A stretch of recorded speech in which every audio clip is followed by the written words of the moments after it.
बडा दशैंको 9औं दिनलाई महानवमीको रूपमा भव्य रूपमा मनाइन्छ।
बडा दशैंको महानवमीको दिन साँझ भक्तपुरमा नवदुर्गा देवगणको सिद्धि प्राप्तिका लागि नवदुर्गा देवघरमा राखिएको खमे दौडाएर ब्रह्मायणी देवीको शक्तिपीठमा पुर्याउने गरिन्छ। यसलाई स्थानीय भाषामा खमे जात्रा भनिन्छ।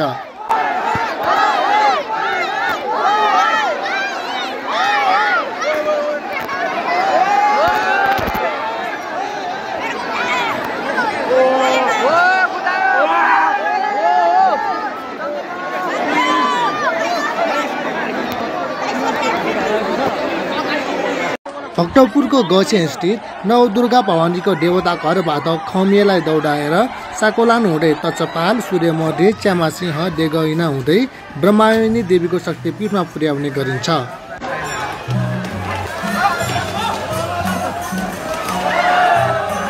खमे जात्रा हेर्न हजारौंको संख्यामा दर्शनार्थीहरूको भिड लाग्ने गर्दछ। खमेलाई महिषासुरको प्रतीकका रूपमा मानिन्छ।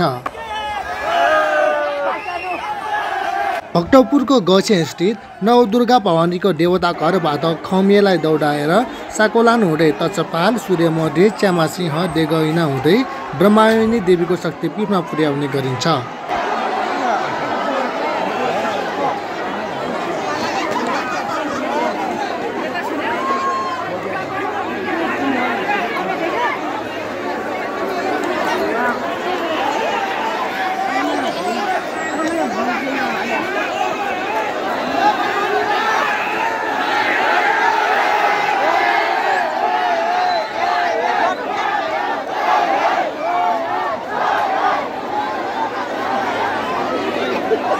आज बडा दशैंको महानवमीको राति ब्रह्मायणी देवीको शक्तिपीठमा तान्त्रिक विधि अनुरूप नवदुर्गा देवगणको उपस्थितिमा खमे बध गरिन्छ।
भिडियो हेरिदिनु भएकोमा आदरणीय सम्पूर्ण दर्शक महानुभावहरुमा हार्दिक धन्यवाद व्यक्त गर्दछौं। कृपया हाम्रो भिडियोलाई लाइक, कमेन्ट तथा शेयर गरिदिनु होला। साथै अहिलेसम्म हाम्रो युट्युब च्यानल भक्तपुर ट्राभललाई सब्स्क्राइब गर्नु भएको छैन भने कृपया सब्स्क्राइब गरी हाम्रो हौसला बढाइदिनु होला।